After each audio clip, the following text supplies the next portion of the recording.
పోతున్నా. తర్వాత వాక్యాన్ని ఆస్వాదంగా స్వాగతించి మరి వాక్యాన్ని వాక్య తప్పని కూర్చోబోతున్నాం.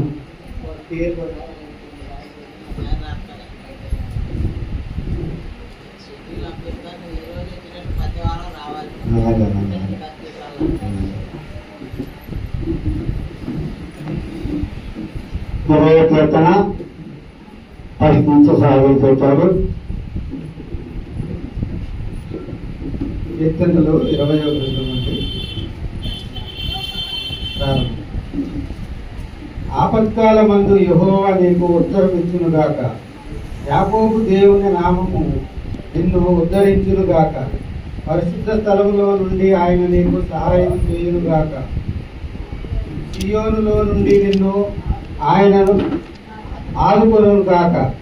ఆయనని నైవేద్యములన్నిటినీ జ్ఞాపకము చేసుకొనుగాక. దహన బలులను అంగీకరించునుగాక. నీ కోరికను సిద్ధింపజేసి నీ ఆలోచన యావత్తును సఫలపరచునుగాక. యెహోవా నీ రక్షణను బట్టి మేము జయోత్సవము చేయుచున్నాము. మా దేవుని నామమును బట్టి మా ధ్వజము ఎత్తుచున్నాము. నీ ప్రార్థనలన్నీ యెహోవా సఫలపరచునుగాక. యెహోవా తన అభిషిక్తుని రక్షించునని నాకిప్పుడు తెలియను. రక్షణార్థమైన తన దక్షిణ హస్త బలము చూపుము. తన పరిశుద్ధాకాశములో నుండి అతనికి ఉత్తరమిచ్చును. కొందరు రథములను బట్టి కొందరు గుర్రములను బట్టి అతిశయపడుదురు. మనమైతే మన దేవుడైన యెహోవా నామమును బట్టి అతిశయపడుదుము. వారు కృంగి నేల మీద పడి ఉన్నారు. మనము లేచి చక్కగా నిలుచుచున్నాము. యెహోవా రక్షించుము. మేము మొరపెట్టునప్పుడు రాజు మాకు ఉత్తరమిచ్చునుగాక.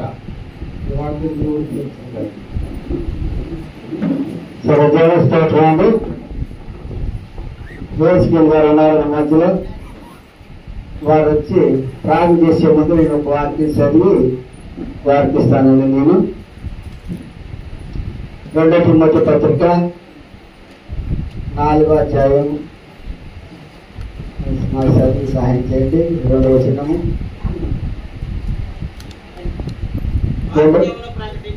వాక్యమును ప్రకటించుము.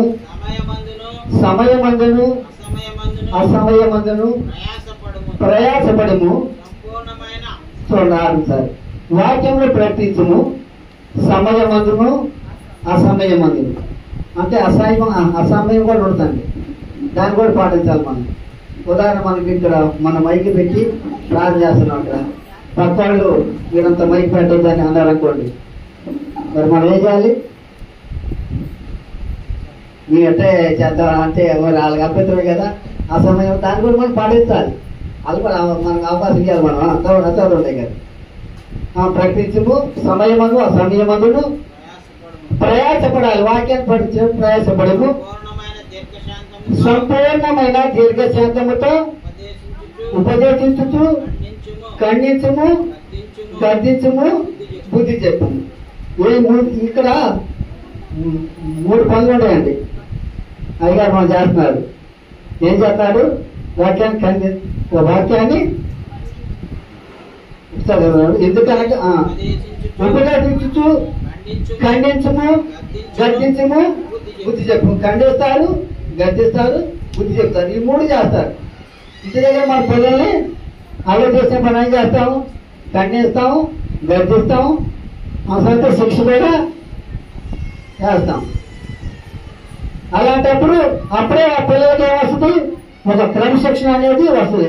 ఖండించకపోతే వారికి రాదండి. నిన్న సోదరులు సండే ఆదివారం మరి ఎవరో వెళ్ళిపోతున్నారు. మీరు ఆరాధన అవ్వకుండా మరి వెళ్తున్నారమ్మా అని వారిని హెచ్చరించినప్పుడు మరి హెచ్చరించకూడదా? హెచ్చరించాలి. హెచ్చరించబడి వారు మరి మనుషులు ఏమైనా బాధపడారేమో. మీరు బాగా పడద్దు. ఇది ముందు హెచ్చరిక. ఏదైనా మనం ఈ వాక్యాన్ని మనం హెచ్చరిస్తున్నాం మనల్ని. అంటే వాక్యం ద్వారా 5 హెచ్చరిస్తున్నారు మనల్ని. ఎవరు హెచ్చరిస్తున్నారు మనల్ని?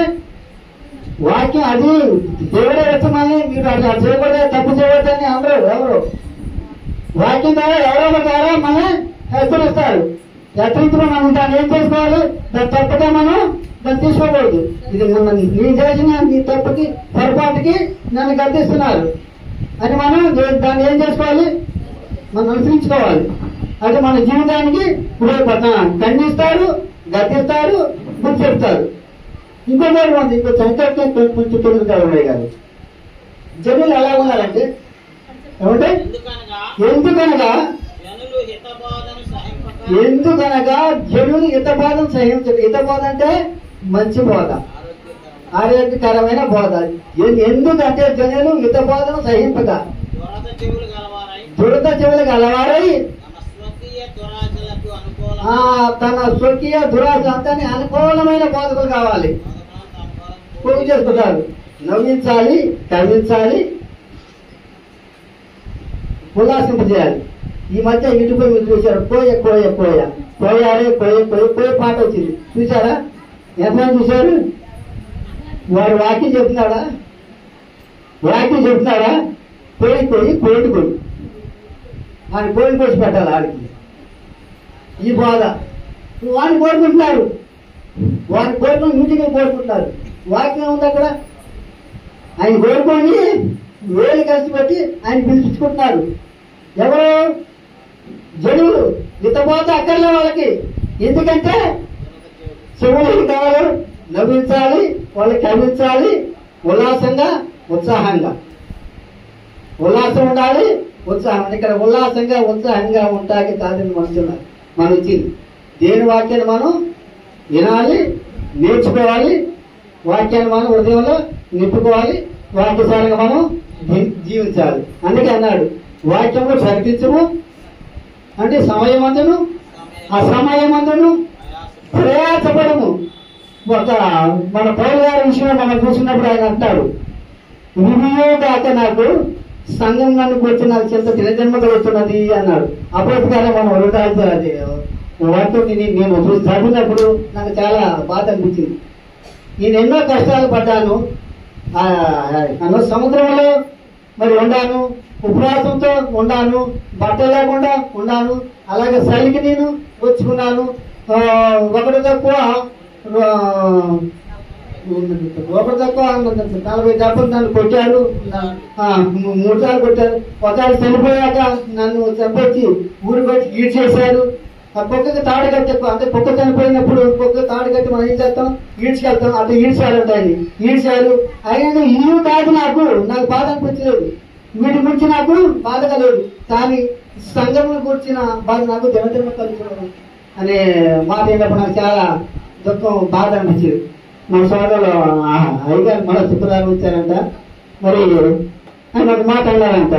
ఆ విషయం నేను విన్నప్పుడు నాకు బాధ అనిపించింది. అయ్యో మేము అలా దుఃఖపెట్టిస్తున్నామా నాయన? ఎగుమతి మేము అలాగా ఆయన దుఃఖపెట్టించకూడదు.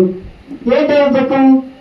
టయానికి రావట్లేదు, ఒకటి, ఒక క్రమము లేదు, 2 దేవుని వాక్యాన్ని వినటానికి ఇష్టపడలేదు, లోపల కూర్చొని బయట కూర్చున్నారు, ఏదో ఫోన్లు చూసుకున్నారు.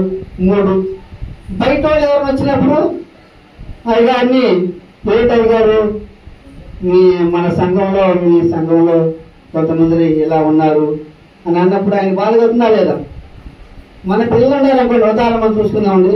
మన పిల్లలు వారు ఏదైనా తప్పు పని చేసినప్పుడు ఎవరైనా వచ్చి బయట వాళ్ళు వచ్చి నాయన ఏంటి మీ పిల్లలు ఇలా చేశారు అన్నప్పుడు మనకి ఎంత మనసు వేదన కలిగింది, తప్పుడు బాధ కలిగింది.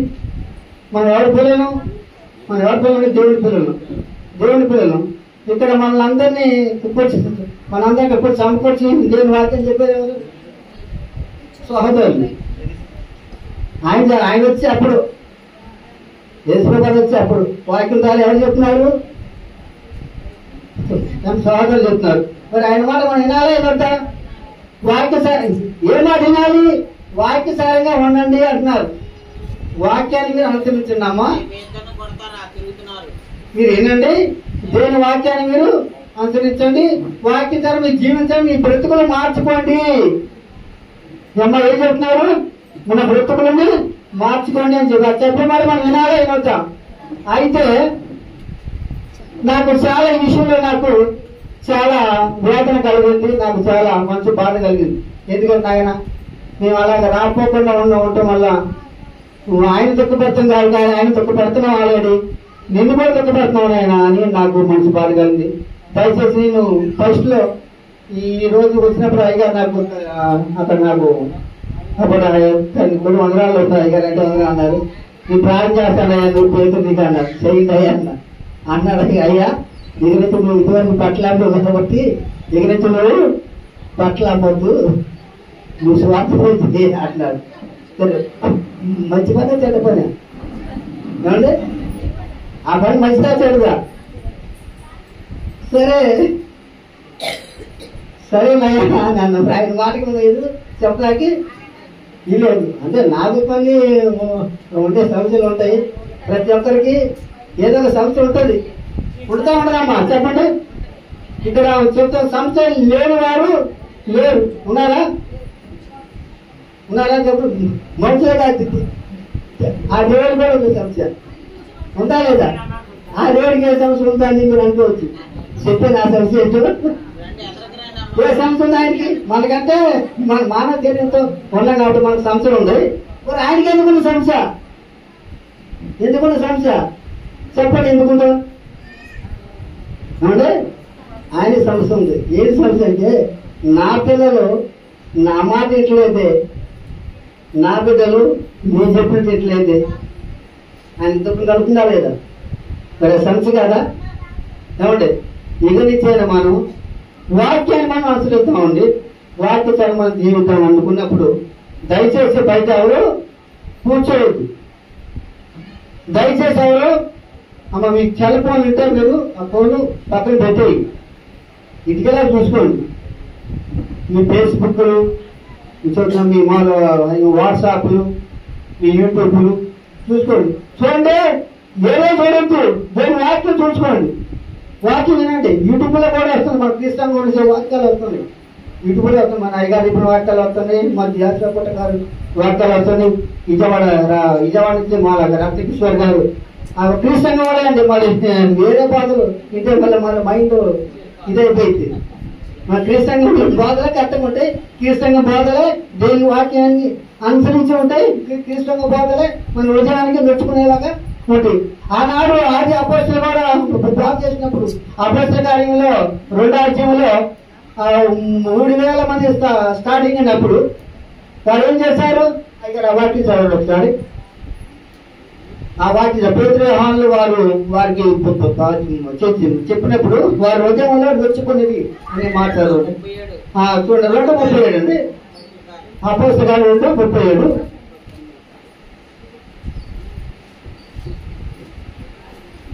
పేతురు యోహానులు వేసి వారికి చెప్పినప్పుడు వారికి ఎలా ఉండేటప్పుడు వారు ఈ మాట విని హృదయంలో నొచ్చుకునేది. సహోదరులారా నువ్వు ఏం చేతును పేతుల్ని కన్నా అపోసారు. అప్పుడు వాళ్ళ వాక్యం విన్నప్పుడు ఏమైందని హృదయంలో నొచ్చుకుని ఉన్నారు. సహోదరులారా అందుకు నువ్వేం చేయాలి అంటే దీని మార్గం ఏంటి? ఇప్పుడు మీరు ఏంటి కూడా చూసారు, నిస్ప్రి అని ఒక అమ్మాయి ఉరిశిక్ష పడే చూసారా మీరు? నిస్ప్రియ ఆమె కేరళ ఆమె డాక్టర్, ఆమె ఉరిశిక్ష మొన్న 18వ తారీఖు ఇవ్వాలి ఉరిశిక్ష. అయితే ఆవిడికి ఉరిశిక్ష చేసే సమయం మన భారతదేశం నుంచి మరి వేరే దేశాల నుంచి కూడా మరి ఆమెకి సపోర్ట్ చేస్తున్నారు. ఉరిశిక్ష వచ్చేసింది ఆమెకి, దానికి ఏం చేయాలి అని ఒక ప్రయత్నం చేస్తున్నారు. చేయలేదా? ప్రయత్నం చేయలేదా? చేయాలా? ప్రయత్నం చేసినప్పుడే దానికి ప్రతిదానికి ఒక సొల్యూషన్ ఉంటుంది, ప్రతిదానికి ఒక మార్గం అనేది ఉంటుంది. మార్గం లేకుండా ఏమో ఉరిశిక్ష చేసే అమ్మాయి కూడా నిన్న 18వ తారీఖు ఉరిశిక్ష పడాలి అవుతుంది. మళ్ళీ నెక్స్ట్ అంటే ఎప్పుడు చెప్పలేదు, ఇంకా మా వాయిదా పడింది. అలాగే ప్రయత్నం చేస్తున్నారు. మరి మనం ప్రయత్నం చేయాలా చేయొద్దా? మనం ప్రయత్నం చేయడానికి మన ఆత్మల వరకు మనం ఏం చేయాలి? మనం ఎలా ఉండాలి, మనం ఎలా ఉంటే మనం ఆయన దృష్టిలో మనం ఆయన బిడ్డలుగా ఆయన అనుకూలంగా ఉంటామా, ఆయన గుర్తు పెట్టుకుని ఉంటామా అనే విషయాన్ని మనం తెలుసుకోవాలని. సరే సమయం నేను ఎక్కువ తీసుకున్నాను, ఒకసారి క్షమించింది అయ్యాడు. ఇప్పుడు మన సహోదరులు వచ్చి మరి ప్రార్థన చేస్తే సమయాన్ని మరి అవగా పట్టుకొస్తాను. మరి ప్రార్థన చేసి సారీ ఏమనుకోవద్దు, సమయాన్ని ఎక్కువ తీసుకున్నానేమో, నాకు చెప్పాలనిపించింది నీకు చెప్పాను, నేను తప్పులతో క్షమించండి. జీవనాత్మ మీలో పనిచేస్తుందండి, ఇంకా చెప్పాలి. దయచేసి ప్రార్థన చేసుకుందాం.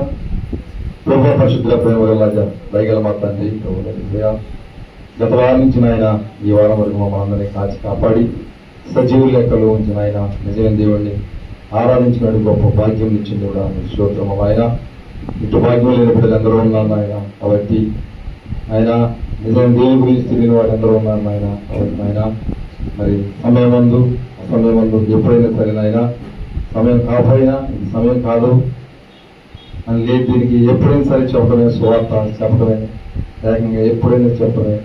కాబట్టి మీ అందరూ కూడా ఆయన సువార్త పనిచేసి నిజమైన దేవుని గురించి చెప్పి నశించిపోతున్నటువంటి ఆత్మలకు భారం కలిగిన ఆయన సువార్త ప్రకటించే బిడ్డలుగా మేము, మా సంఘం, మా బిడ్డలు మేమందరం కూడా ఆయన దేవుడు పనిచేసే వారిగా ఉంటారు, సహాయం చేయమని.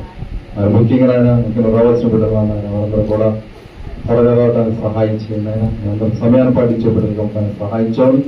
ముఖ్యంగా ఆయన దైవజనులను జ్ఞాపకం చేసుకోండి ఆయన. ఇప్పుడు ఆయన మరి వాక్యం చెప్తుండగా ఈ సేవకులు మీరు ప్రత్యేక జ్ఞాపకం చేసుకొని దేవా మీ దైవం ద్వారా మాతో మాట్లాడండి. మాలో ఇంకా ఏవైతే లోపాలు ఉన్నాయో ఆయన ఈ వాక్యం ద్వారా నాయన మాతో మాట్లాడండి, మమ్మల్ని గద్దించండి, మమ్మల్ని బలపరచమని, అన్ని విషయాల్లో నాయన మీరే మాకు తోడుండమని యేసుక్రీస్తునామములో ఈ మరలన్నీ కూడా అడిగిపోతున్నాం మా పరమ తండ్రి, ఆమేన్. మీ అందరికి వందనాలండి. వందనాలు చెప్తారు, దయచేసి మౌనం ఉండద్దు. దేవుని స్తోత్రములు. అలాగే ఇప్పుడు సహోదరులు ఆనందారు మధ్యలో ఉన్నారు, వారు వచ్చి దేవుని యొక్క అన్నించాలని మరి పరిగణింపుగా ఆహ్వానిస్తున్నాం. ఒక బయట ఎవరు ఉంటే అయినా దయచేసి లోపలికి రండి. బయట ఎవరు ఉండొచ్చు, ఎవరు కూర్చోవచ్చు, లోపల ఖాళీ ఉండే కుర్చీలు మీరు లోపల రాని ప్రేమపూర్వకంగా వేడుకుంటున్నానైనా రండి. బయట ఎవరు కూర్చోవద్దు దయచేసి. లోపల ఉన్నవాడు కూడా ఫోన్లు చూడొద్దు, ఫోన్లు ఇసిరి పాడేస్తారు. తీసుకున్నానని నీకు ఇవ్వటం ఉండదు, అర్థమవుతుందా? ఫోన్లు ఎవరైనా చూసారో పక్కన వాళ్ళు చూడండి, పక్కన వాళ్ళే లాగేసుకోండి, ఏం పర్వాలా, కొత్త వాళ్ళే కొనుక్కుంటారు, ఆవిడ బుద్ధి వచ్చింది.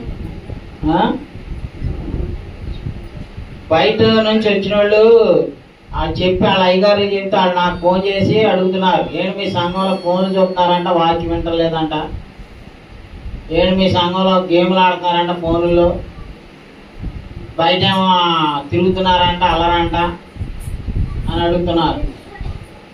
అందుకని నేను పోయిన శుక్రవారం మా సహోదరులకి చెప్పా, నా హోడో ఆడి స్కూల్లో నేను జాయిన్ అవుదాం అనుకున్నా. ఇప్పుడు శ్రావణి కొడుకోడు ఉన్నాడు అశ్విన్ అని, ఆడి మాట వెళ్ళేదానికి వాడు ఏం చేస్తున్నాడు తెలుసా, ఆడు పేట లాక్కుంది ఆ కరుణ, ఆడు నాకేసి బాదుకుంటుండే తలకాయ. మీరు కూడా ఎవరైనా ఫోన్లు చూసినా బయట అల్లరిగా తిరిగింది నేను కూడా తలకాయ బాదుకుంటా, హాస్పిటల్ కూడా మీరే నన్ను చేస్తారు కాదు. సో దయచేసి నాకు ఆ తలనొప్పి తేమాకండి, నేను పొద్దాక చెప్పలేను. ఎప్పుడు గుర్తుంచుకోండి, ఈ ఒక్క వారమే కాదు, పీతరాన్ని ప్రతి వారం వచ్చి నీ డ్యూటీ ఇదే ఇక నుంచి. పెద్దగా చెప్పారు కదా, సోమవారం నుంచి శనివారం దాకా వ్యాపారం చేసుకో. ఎందుకంటే నువ్వు భారాలు ఉన్నాయి, అప్పులు బోళ్ళు అని ఉన్నాయి, నాకు ఉన్నాయి, నీకు ఉన్నాయి, అందరికీ ఉన్నాయి, ఏయో భారాలు అన్నీ ఉన్నా ఆదివారమే కదా, ఏమో ఒక్కరోజే కదా. సో దాన్ని మనం ఫస్ట్ డే కాబట్టి ఆదివారంలో ఒక వారం ఒకరోజు దేవునికి ఇచ్చేద్దాం. 10:30కి రండి, ఆయన అధ్యక్షత వహిస్తాడు. ప్రభురాజ్ భోజనానికి శ్యామ్ గారు నడిపిస్తారు. ఇలాగా నేను ఈసారి పేర్లు కూడా రాసి నీకు పూర్తి ప్రింట్అవుటే ఇస్తాయి. ఈ నుంచి ప్రతి ఆదివారం ప్రింట్అవుటే నీ చేతిలో పెడతా, దాని ప్రకారం నడిపించి. అలాగే నడిపించే వాళ్ళు ఏం చేయాలంటే పలానా వాళ్ళు పలానా పని చేయాలని పిలిచి కూర్చోవాలి, అంతేగాని టైం తీసుకోకూడదు. ఇలాంటి ఫస్ట్ టైం కదా నీ ఆత్మావేశంలో ఉన్నావు చెప్పావు ఓకే, కానీ ప్రార్థన చేయమన్నారు అనుకో, వాక్యాలు మనకు వచ్చు కదా అని అప్పుడు చెప్పకూడదు. ప్రార్థన ప్రభురాజ్ భోజనం అయ్యాక చందాలు వేసాకుండా చూడాలి సారా, లాస్ట్ ప్రార్థనకి అప్పుడు మధ్యలో హెచ్చరికలు ఇవ్వండి. మీ ఇష్టం. సో టైంని మనం ఆ విధంగా వాడుకుందాం. మొన్న జాషువా దేవుని వాక్యం దేని గురించి చెప్పాడండి? ప్రార్థన గురించి చెప్పారు. ఎలా చేయాలి, ఏం చేయాలి, ఎలా చేయకూడదు, ఏ ప్రార్థనలో దేవుడు వినడు, ఏ ప్రార్థన దేవుడు వింటాడు, దేవుడు వినాలంటే ఎటువంటి వ్యక్తిత్వంతో ప్రార్థన చేయాలో చెప్పాడు కదా. అక్కడ సోదరుడు ఒక వాక్యం చదివించి సగంలోనే వదిలేశాడు. యాకోబు పత్రిక 4వ అధ్యాయం తీయండి. మీలో యుద్ధములను పోరాటములను దేని నుండి కలుగుచున్నవి? మీ అవయవములలో పోరాడు మీ భోగేచ్ఛల నుండియే కదా. మీరు ఆశించుచున్నారు గాని మీకు దొరుకుటలేదు. నరహత్య చేయుదురు, మత్సరపడుదురు గాని సంపాదించుకొనలేరు. పోట్లాడుదురు, యుద్ధము చేయుదురు గాని దేవుని అడగనందున మీకేమీ దొరకదు అన్నాడు. అక్కడికి చెప్పి టైం అయిపోయిందని ముగిచ్చేశాడు పేతురన్న. కానీ ఆ 3వ వచనంలో కూడా అసలైంది ఉందండి. ఏంటది? అది మీరు అడిగినను మీ భోగముల నిమిత్తము వినియోగించుటకై దురుద్దేశముతో అడుగుదురు కనుక మీకేమీ అది. సో ప్రార్థన చేయాలి, అడగాలి. అట్ ద సేమ్ టైం ఆయనకి ఇష్టమైనవి అడగాలి. మనం భోగేచ్ఛ నిమిత్తం అడిగితే ఆయన ఇవ్వడం. మన అవసరాలకు అడిగామనుకోండి, ఖచ్చితంగా కాకులు పోషించినట్టుగా ఆకాశ పక్షులు పోషిస్తున్నాడా లేదా? అయితే తక్కువైనా మన బ్యాంక్ బ్యాలెన్స్లను, మేడల మిద్దులను, కేజీ బంగారం, లేకపోతే ₹1,00,000 చీరాలు అడగమాకండి. అవి అడిగితే అవి భోగేచ్ఛ నిమిత్తం అడిగినట్టు అవుతుంది. మీ అవసరాల కోసం అడుక్కోండి. ఇప్పుడు పిల్లల చదువులు ఉన్నాయి, చదువుల కోసం కిడ్నీలు కూడా అమ్ముకోవాల్సి వచ్చిన పరిస్థితి ఉంది కదా. పిల్లల చదువులకి బయట చదువులు చేర్పించండి. మావాడిని LKGలో చేర్పిస్తాను. కిండరు దానికి వెళ్తేనే 50,000 అంట. ఆర్చిడ్లు ఇక్కడ బిస్లోకి వెళ్తే 45,000 అని. ఆడ డబ్బులు ఏం కట్టుకుపోతారు వాడు. ఇప్పటికే కోట్లు ఉన్నాయి. పిల్లల చదువుకే వెళ్ళి నిద్రపోయి వస్తారండి. ABCDకి 45,000 అంటండి. ఇక ఏం చేయాలి? తల్లిదండ్రులు మా అమ్మని ఏం జాయిన్ చేయలేదు డాడీ అంటున్నాడు మా చిన్నోడు వచ్చి. ఎందుకంటే డబ్బులు ధనదాహమే. చదువుని మన అవసరం పిల్లలకి. పిల్లల చదువులకి అడగండి, మీ కుటుంబ అవసరాలు అడగండి. భోగేచ్ఛ నిమిత్తం అడిగినా కానీ దేవుడు ఏం చేయడం అంటండి, పొందలేము. సో అవసరాలు, తిండి, వస్త్రాలు, ఇల్లు లేనోళ్ళు ఇల్లు, అవి అవసరం అండి, అడగాలి. బట్ అంతకు మించినవి ఉంటాయి చూసారా, దురాశలతో, దురుద్దేశాలతో, భోగేచ్ఛలతో అడగమాకండి. అవి అడిగినా ఆయన ఇవ్వడంట. రైట్. దాని గురించి ఆయన పోయిన ఆదివారం ప్రార్థన గురించి చెప్పారు కదా. ఈరోజు మనం ఈ గ్రీన్ బుక్ లో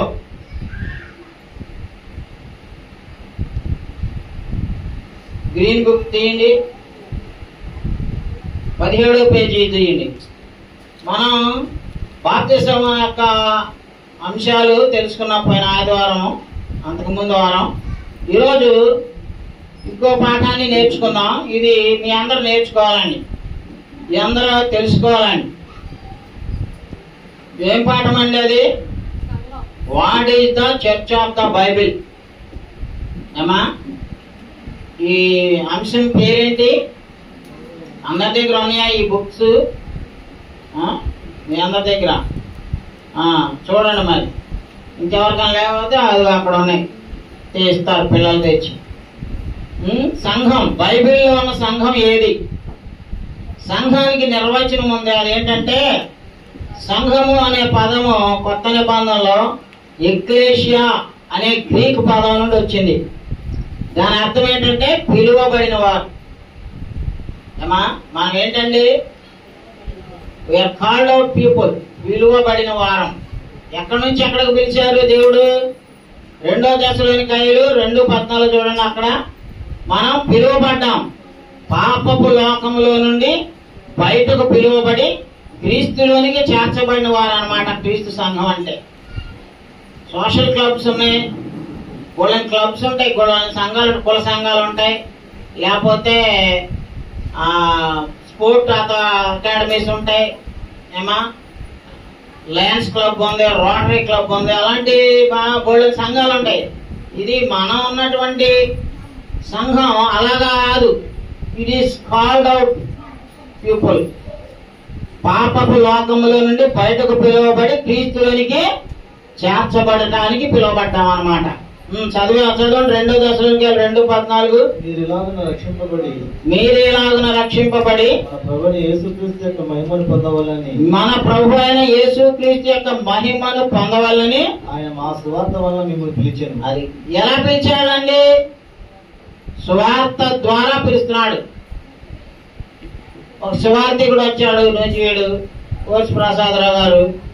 ఎక్కడెక్కడో ఉన్న వాళ్ళని సువార్త చెప్పారు. మీరందరూ ఏమయ్యారు? క్రీస్తు సంఘంలోనికి బాప్తిసాలు పొంది చేర్చబడ్డారు. అది ఎలా పిలువబడ్డాం? సువార్త ద్వారా పిలువబడిన వారు క్రైస్తవులు, క్రీస్తులో చేర్చబడిన వారు క్రీస్తు సంఘ సభ్యులు. కాబట్టి మా సువార్త ద్వారా మీరు ఏమయ్యారంటున్నాడండి? పిలువబడ్డాం. సో తమ జీవితాలను క్రీస్తుకి ఇచ్చేందుకు సిద్ధపడిన వారితో ఏర్పడిందే సంఘం. కాబట్టి వారు క్రైస్తవులు అని పిలువబడటం ఒక పెద్ద గర్వించదగిన విషయం. వారిని ఏమని పిలిచారండి? సంఘంలో ఉన్న వారిని, క్రీస్తు ప్రభు శిష్యుల్ని అపోస్తలుల కార్యం 11:26లో శిష్యులు వారు కలిసి 1 సంవత్సరం అంతయు సంఘంలో ఉండి బహుజనులకు వాక్యంను బోధించింది. మొట్టమొదట అంత్యోక్యలో శిష్యులు క్రైస్తవులు అనబడింది. అది మనల్ని క్రైస్తవులని పేరు పెట్టింది ఎవరండి? దేవుడే మనకు కొత్త పేరునిచ్చాడు. క్రీస్తుని అనుసరించి క్రీస్తు వాక్యానుసారంగా నమ్మి బాప్తిసం పొంది క్రీస్తు ప్రభు యొక్క పిలువబడినటువంటి గుంపులో చేర్చబడిన వారిని ఏమని పిలుస్తున్నాడండి? క్రైస్తవులు అని. అలాగే 1 పేతురు 4:16లో కూడా ఉంటుంది. అది వద్దులే. అక్కడ ఏమందంటే, ఎవడైనా క్రైస్తవుడైనందుకు బాధ అనుభవించిన ఎడల సిగ్గుపడక ఆ పేరును బట్టి దేవుని మహింపరచాలని చెప్పానండి. ఇక సంఘం స్థాపించబడింది. ఎప్పుడు స్థాపించబడిందండి? ఇది క్రీస్తు శకం 30వ సంవత్సరంలో స్థాపించబడింది. ఇది స్థాపించడానికి కొన్ని శతాబ్దాలకు పూర్వమే సంఘము స్థాపించబడునని పాత నిబంధనలోని ప్రవక్తలు ప్రవచించిరి. అంత్య దినములలో అంటే పాత నిబంధన ముగింపు దశలో యెరూషలేములో సంఘము స్థాపించబడుతుందని యెషయా ప్రవక్త ప్రవచించాడు. అది చదవండి అయ్యా, యెషయా 2:2. ఈ సంఘము ఎక్కడ స్థాపించబడాలండి? అమెరికాలోనో, ఇంగ్లాండ్లోనో, మద్రాసులోనో, న్యూజిలాండ్లోనో స్థాపించబడే సంఘాలు కాదండి. యెరూషలేములో స్థాపించబడాలండి. ఆ సంఘము అక్కడ ప్రారంభం అవ్వాలి. అక్కడ అంత్య దినములలో పైన యెహోవా మందిర పర్వతము పర్వత శిఖరమున స్థిరపరచబడి కొండల కంటే ఎత్తుగా ఎత్తబడిన ప్రవాహం వచ్చినట్టు సమస్త అన్యజనులు దానిలోనికి వచ్చారు. ఆ కాలంలో సీయోనులోని ధర్మశాస్త్రము యెరూషలేము నుండి యెహోవాకు బయలుదేరింది. ఎక్కడి నుంచి బయలుదేరిందండి? యెరూషలేం. So the old Jerusalem church అంటూ ఏదైనా ఉంది అంటే అది క్రీస్తు సంఘం అండి. బైబిల్లో 1వ శతాబ్దంలో క్రీస్తు శకం 30వ సంవత్సరంలో కట్టబడినటువంటి సంఘం ఏదండి? క్రీస్తు ప్రభు సంఘం. యెరూషలేములో ప్రారంభమైందండి ఆ సంఘం. కాబట్టి ఆ సంఘం గురించి మనం ఆలోచన చేస్తున్నాం. ఆ యెరూషలేములో యెహోవా ధర్మశాస్త్రము, యెహోవా వాక్కు బయలువెళ్ళును. చదవండి 4 దాకా. జనులు గుంపులు గుంపులుగా వచ్చి యాకోబు దేవుని మందిరమునకు యెహోవా పర్వతమునకు మనం వెళుదాము రండి. ఆయన తన మార్గముల విషయమే మనకు బోధించును, మనము ఆయన త్రోవలలో నడతాము అని చెప్పుకుంది. అదండి ఇక్కడ ఆయన మార్గముల విషయమై బోధ, దేవుని యొక్క సంఘం యొక్క స్థాపన, కొత్త నిబంధన ప్రకటన ఎక్కడ బయలుదేరిద్దండి? 17వ పేజీ అండి. ఈ బుక్ లో, మీకు ఇచ్చిన బుక్ లో 17వ పేజీలో చూడండి. అక్కడ సంఘము యెరూషలేములో స్థాపించబడుద్దని యెషయా ప్రవక్త క్రీస్తుకు పూర్వం 700 సంవత్సరంలో ప్రవచించాడు కదా. అలాగే క్రీస్తు ప్రభువారు 1వ శతాబ్దం ఆయన బ్రతికున్నప్పుడు ఏం చెప్పారో చూడండి. మత్తయి సువార్త 16:28. 16:18 అండి. మరియు నీవు పేతురువు ఈ బండ మీద నా సంఘమును కట్టుదును. అదండి యేసు ప్రభు వారు చెప్పారండి ఈ మాట. నా సంఘాన్ని క్రీస్తు అనే బండ మీద నేను కడతానయ్యా అని చెప్పి ఎవరు చెప్పారండి? యేసు ప్రభువే చెప్పారు. ఈ బండ మీద నా సంఘమును కట్టుదును, పాతాళలోక ద్వారములు దాని ఎదుట నిలువనేరవని నేను నీతో చెప్పుచున్నాను అంటున్నాడండి. కాబట్టి యేసు ప్రభు వారు చెప్పారు నా సంఘాన్ని నేను కడతానని చెప్పి. ఆ సంఘానికి పునాది ఎవరో, ఆ బండ ఎవరో? క్రీస్తు. 1 కొరింథీ 3:11 చూడండి. 1 కొరింథీ 3:11 వేయబడినది తప్ప మరి ఒక పునాది ఎవడును వేయనేరడో. ఆ పునాది ఎవరంటున్నాడండి? క్రీస్తే. యేసు క్రీస్తే. వేయబడినది తప్ప మరి ఒక పునాది ఎవడును వేయనేరడు. ఈ పునాది సంఘానికి పునాది ఎవరు? సంఘం ఏ బండ మీద కట్టబడుతుంది? పేతురు అనే బండ మీద కాదండి. ఈ మత్స్యకులు అందరూ పేతురు మీద సంఘాలు కడతానన్నాడు యేసు ప్రభు అని రాంగ్ ఇంటర్ప్రిటేషన్ ఇస్తా ఉంటారు. బట్ ఆయన చెప్పిందండి, పేతురుని అడిగాడు నువ్వేమనుకుంటున్నావా నా గురించి అంటే, నీవు సజీవుడకు దేవుని కుమారుడైన క్రీస్తువి అన్నాడు. సో ఆ సజీవుడకు దేవుని కుమారుడైన క్రీస్తు అనే ఆ బండ మీద సంఘాలు కడతానన్నాడు, పేతురు మీద కాదండి. సో సంఘానికి పునాది ఎవరండి? క్రీస్తు. ఆ బండ క్రీస్తే అని చెప్పి 1 కొరింథీ 10:4 కూడా చెప్తున్నాడు చూడండి. యేసు క్రీస్తు సంఘానికి అయితే నన్న బండ పేతురు కాదు, క్రీస్తు. అది గుర్తు పెట్టుకోండి. అందుకే సంఘానికి క్రీస్తు పేరే ధరించడం అది న్యాయం, ధర్మం. దానికి ఇంకొక పేరు ఎవడైనా పెట్టాడంటే ఆడు అక్రమం చేసినట్టు. ఆ నరకానికి వెళ్తున్నాడు. ఆడితో పాటు మిగతా ఆడితో ఆ సంఘాల్లో ఉన్న వాళ్ళు కూడా నరకానికి తీసుకెళ్తున్నారండి. ఎందుకంటే నువ్వెవడవి క్రీస్తు సంఘానికి పేరు తీసేసి ఆయన శిరస్సును తీసేసి నీ శిరస్సును ఏదో పేరునో నీకు ఇష్టమైన వెరైటీ పేర్లు తలెత్తానికి నీకు ఎవడిచ్చాడు అధికారం? క్రీస్తు తన రక్తంతో కొన్నాడండి. అందుకే చెప్తున్నాడు అనమాట. ఆ బండ ఎవరో 14 చదవండి. అందరూ ఆత్మ సంబంధమైన ఒకే పానీయమును పానము చేసిరి. ఎలాగనగా తమను వెంబడించిన ఆత్మ సంబంధమైన బండలోనిది త్రాగిరి. ఆ బండ క్రీస్తే. అదండి ఆ బండ. క్రీస్తు సంఘం కడతానని చెప్పినటువంటి ఆ బండ క్రీస్తు. అది గుర్తు పెట్టుకోండి. తర్వాత మనం ఆలోచన చేస్తే ఈ సంఘం నిమిత్తం క్రీస్తు తనను తాను సమర్పించుకున్నారు. మరి అందుకొరకు ఆయన తన స్వరక్తమును చెల్లించి దానిని కొన్నారు. కొన్నారా లేదా? దేంతో కొన్నారండి? స్వరక్తం. అపోస్తులు కానీ 20:28 చూడండి. మీరు నోట్స్లు రాసుకోవట్లేదని ఈ పుస్తకాలు నేను ప్రింట్ చేసి ఇస్తున్నానండి. మీ చేతిలో ఉన్న పుస్తకం 20 రూపాయలు పడింది. మీరు ఒక 20 రూపాయలు పోతే మనది పడతారు కదా. మరి ఈ బుక్ ప్రింట్ చేయడానికి నేను 1 వారం రోజులు ట్రాన్స్లేషన్ చేస్తా, ఇంకో 1 వారం రోజులు టైపింగ్ చేస్తారు, తర్వాత ప్రింటింగ్ చేస్తారు. ఇదంతా డబ్బులతోనే పని. ప్రింటింగ్ ఛార్జీలే చెప్పా, మళ్ళీ టైపింగ్ చేసే వాళ్ళకి బోర్డు అంతా అవుతుంది. అది కూడా వాళ్ళు కూడా పేజీకి 80 రూపాయల దాకా తీసుకుంటారు. మరి ఇవన్నీ మీ చేతిలో ఫ్రీగా పెడుతున్నాం. వినండి, ఫాలో అవ్వండి. చదువుకున్న వాళ్ళన్నా అర్థం చేసుకోండి. చూడండి సంఘాన్ని ఎలా కొన్నాడంటే యేసు ప్రభు వారు. అపోస్తులు కానీ 20:28 ప్రభువు తన స్వరక్తం నుంచి సంపాదించిన తన సంఘంలో కాయుటకు పరిశుద్ధాత్మ మేము దేవుని యందు అధ్యక్షులుగా ఉంచెను. ఆ యావత్తు మందను గూర్చి మీ మట్టుకు మిమ్మల్ని గూర్చి జాగ్రత్తగా ఉండి. అది ఏ ప్రభు రక్తం చిందించి సంఘాన్ని కొన్నాడు? క్రీస్తు ప్రభు అండి. ఆయన రక్తం చిందించి సిలువలో మరణించి ప్రాణం పెట్టి తిరిగి లేచిన తర్వాత ఆ సంఘాన్ని తన రక్తంతో కొన్నాడు. కాబట్టి ఆ సంఘము దేవునికి చాలా ప్రాముఖ్యమైనది. ఎందుకో తెలుసా?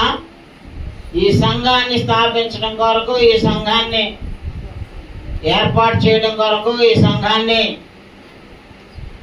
ఆయన తన స్వరక్తంతో కొన్నారు. కాబట్టి it's very very important to God. ఎందుకంటే దాని కొరకు క్రీస్తు సంఘం ఏర్పడిందంటే దాని యొక్క కారణం ఎవరంటే క్రీస్తు ప్రాణం. సంఘం, క్రీస్తు సంఘం భూమి మీద ఉంది అంటే it's the value of Christ life. క్రీస్తు యొక్క ప్రాణం యొక్క విలువ ఈ భూమి మీద క్రీస్తు సంఘం అంటే. ఆయన పేరు పెట్టుకోకుండా ఎవడెవడి పేరు పెట్టుకుంటే ఆయనకి మహిమ వస్తుందండి. ఈ సంస్థలు, ఫెలోషిప్లు, ఆ పేర్లు ఈ పేర్లు పెట్టి దేవునికి మహిమ రాకుండా క్రీస్తుని ఎక్కడో పడేశారు. దేవుడైతే అయ్యగారు ఆడే దేవుడు అయిపోతున్నాడు. వాళ్ళు బైబిల్ మిషన్ వాళ్ళకి దేవదాసు దేవుడు, అలాగే పెంతెకోస్తు వాళ్ళకి వాళ్ళు సామ్యులు, పిఎం సామ్యులు, అయితే సెవెంత్ డే అడ్వెంటిస్ట్ వాళ్ళకి ఎల్ఎన్జీ వైట్ ఇంకెవరు ఉంటారు. వాళ్ళకి సిఎస్ఐ వాళ్ళకి డేనరీ చైర్మన్లు, బిషప్పులు అలాగే సొంత ఆశయమ్మ అనేది అది మరీ ఘోరమైన పాపం. వాళ్ళు పోపును పెట్టుకుంటారు.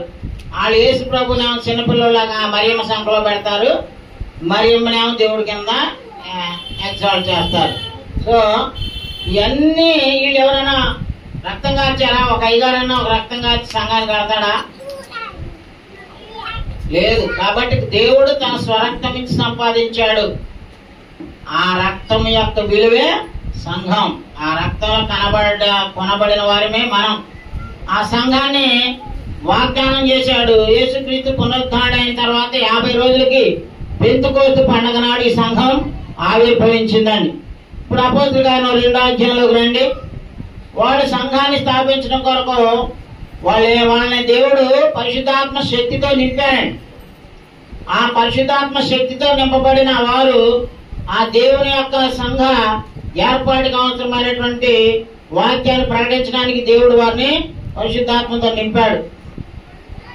మా పెంతెకోస్తు పండుగ దినం వచ్చినప్పుడు అందరూ ఒక చోట కూడి ఉండరు. అప్పుడు వేగముగా వీచు బలమైన గాలి వంటి ఒక ధ్వని ఆకాశం నుండి మరియు అగ్ని జ్వాలల వంటి నాలుకలు విభజింపబడి నట్టుగా వారికి కనబడి వారిలో ఒక్కొక్కరి మీద వలగా అందరూ పరిశుద్ధాత్మతో నిన్న వారే ఆ ఆత్మ వారికి వాక్ శక్తి అనుగ్రహించిన కొలది అనే భాషతో మాట్లాడతారు. అదండి, యేసు ప్రభువారు పరలోకానికి వెళ్ళిన 50 రోజుల తర్వాత పెంతెకోస్తు పండగ నాడు, ఆదివారం నాడు వారందరూ ఒక చోట కూడి ఉన్నప్పుడు వారి మీదకి పరిశుద్ధాత్ముడు అగ్ని జ్వాలలలో వంటి నాలుకలు విభాగింపబడి ఆ 12 మంది మీద నాలుకలు, అగ్ని జ్వాలల వంటి నాలుకలు దిగాయి. వాళ్ళని దేవుడు పరిశుద్ధాత్మ శక్తిని ఇచ్చి అప్పుడు వారు ఎప్పుడు నేర్చుకొని స్కూల్కి వెళ్ళి లిపి నేర్చుకొని భాషల్లో వాళ్ళు మాట్లాడారండి. ఆ రోజున ఎంతమంది వచ్చారో తెలుసా? 15 భాషల వాళ్ళు వచ్చారు. వాళ్ళందరికీ వీళ్ళు బాగు చేస్తున్నారు. వీళ్ళందరూ చేపలు పట్టుకునేవాళ్ళు. వీళ్ళకైనా చదువు సంఖ్యలు ఉన్నాయా? పీజీ చదవాలా? వీళ్ళేమి కాలేజీకి వెళ్ళా, స్కూల్కి వెళ్ళా, కేవలం వాళ్ళు చేపలు పట్టుకోవడం, వలేసి విసరటం, చేపలు పట్టుకోవడమే తెలుసు. అలాంటి వాళ్ళకి ఇన్ని భాషలు ఎలా వస్తున్నాయి? That is the miraculous work of God. పరిశుద్ధాత్ముడు వారి మీద దిగినప్పుడు వారందరూ అన్య భాషలలో మాట్లాడి, అక్కడ చూడండి 4వ వచనం, అందరూ పరిశుద్ధాత్మతో నిండిన వారై ఆ ఆత్మ వారికి వాక్ శక్తి అనుగ్రహించిన కొలది అన్య భాషలతో మాట్లాడసాగిరి. అప్పుడు ఈ భాషలు మాట్లాడి అందరికి వాక్యం చెప్పినప్పుడు ఆ దినమున ఎంతమంది, ఇంత ఉదయం చదివించాడు కదా సోదరుడు, అందుకే నేను ఆ పై వచనాలు కట్టలేదు. అప్పుడు వారు సువార్త చెప్పినప్పుడు వాళ్ళు ఏమడిగారండి? 37 ఇందా చదివారు కదా. వారు ఈ మాట విని హృదయములో నొచ్చుకొని, సహోదరులారా మేమేమి చేతుమని పేతురును కడమ అపోస్తలులను అడుగగా, పేతురు మీరు మారు మనసు పొంది పాపక్షమాపణ నిమిత్తము ప్రతివాడు యేసుక్రీస్తు నామమున బాప్తిస్మము పొందిడి, అప్పుడు మీరు పరిశుద్ధాత్మను వరమును పొందుదురు అన్నాడు. అప్పుడు ఇంకనూ అనేక విధములైన మాటలతో సాక్ష్యమిచ్చి, మీరు మూర్ఖులకు ఈ తరము వారికి వేరే రక్షణ పొందుడని వారిని హెచ్చరించెను. కాబట్టి అతని వాక్యం అంగీకరించిన వారు బాప్తిస్మం పొందిరి. ఆ దినమందు ఇంచుమించు 3000 మంది చేర్చబడి. ఇది ఆ పెంతెకోస్తు పండగ నాడు ప్రభువారు తన సంఘమైన క్రీస్తు సంఘాన్ని స్థాపించారు. ఆ రోజున ఎంతమంది బాప్తిసాలు పొందారండి? 3000 మంది అండి. 3000 మంది ఒక్క ప్రసంగానికి బాప్తిసాలు పొందారు. ఇప్పుడు 3000 ప్రసంగాలన్నా ఒక్కడ బాప్తిసం పొందట్లేదు. ఎందుకంటే ఆ రోజున భయం వాళ్ళే, జనాలకి భయం లేకుండా పోయింది. పాపము వల్ల మన మన మన జీవితాలు, మన కళ్ళు మోసపోతున్నాయండి. అందుకే ఆ రోజున పేతురు గారు ఒక్క ప్రసంగం చేస్తే 3000 మంది బాప్తిసాలు పొందారు కదా. అప్పటి నుంచి వాళ్ళు ఎలా ఉన్నారండి? 42 వీరు బోధయందును, సహవాసమందును, రొట్టె విరుచుటయందును, ప్రార్థన చేయటయందును ఎడతెగనిది. అదే ప్రతి ఆదివారం కూడా వారు ఈ 5 క్రమాలనే చక్కగా నడిపించుకున్నారండి. ఆ రోజున ప్రారంభమైందండి క్రీస్తు ప్రభు సంఘం. That is the church only we found in the Bible. బైబిల్లో ఈ క్రీస్తు సంఘమే చూడగలుగుతాం. ఇక ఏ సంఘం గురించి ఉండవండి. మేము మొన్న వస్తుంటే ఈయన కాదు వీరబాబు గారు అని మైలార్ నుంచి వస్తాడు. ఆయన మత్స్యాకరికి వెళ్తున్నాడు. ఆయనకి ఈ వాక్యాలు చెప్పుకుంటా వస్తున్నాడు అంటండి. ఆయన ఎక్కడ మార్కాపురం నుంచి చెప్పుకుంటూ వస్తున్నాడు. మరి ఈ సంఘాలు ఏంటండి, ఇన్ని సంఘాలు ఏంటండి, వాయిద్యాలు ఏంటండి అంటే అవన్నీ లేవు బాబు, పాత నిబంధనలో ఉన్నాయి, దేవుడే పట్టమన్నాడు, కొత్త నిబంధనలు అవి తీసేసి ఆత్మతో సత్యంతో ఆరాధించమన్నాడు అని చెప్పాం. ఇంకా వింటున్నాడు పేతురన్న, నీదే బాధ్యత చెప్పు, ఆయనకి మంచోడే వింటాడు వాక్యం. ఆ దినమందు ఇంచుమించు ఎన్ని వేల మంది పొందారండి? 3000 మందితో ప్రారంభమైంది ఆదిమ సంఘమైన క్రీస్తు సంఘం మొదటి శతాబ్దంలో. 40 ఏళ్ళు చూడండి, 3000 మందితో ఆగిపోలేదండి.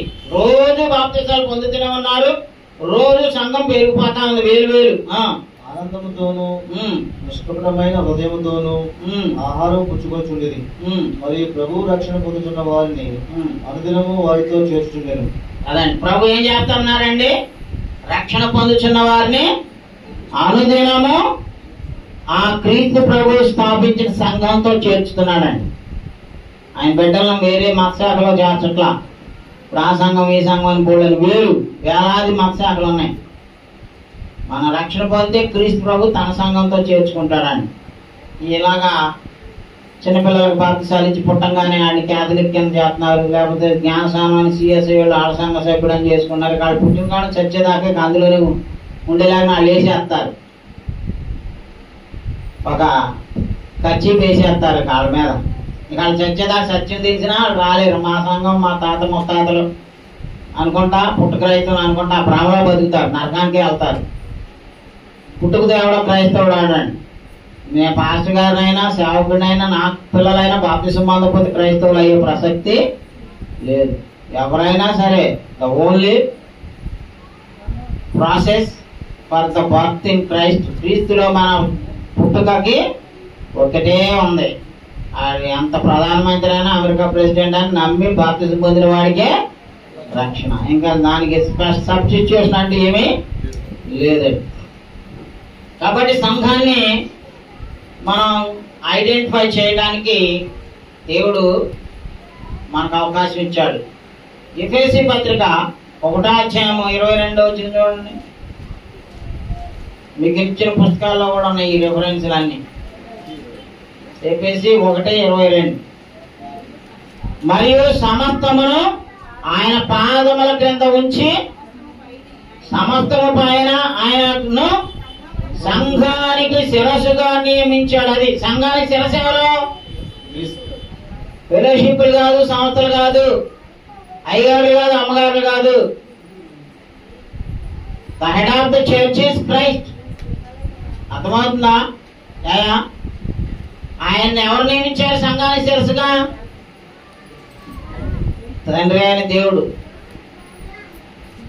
అలాగే ఇంకా చదువు 23 కూడా. ఆ సంఘము ఆయన శరీరము సమస్తము పూర్తిగా నియమించున్న వాని సంపూర్ణత. అది సంఘానికి శిరస్సు ఏమో క్రీస్తు, సంఘమేమో ఆయన యొక్క శరీరం.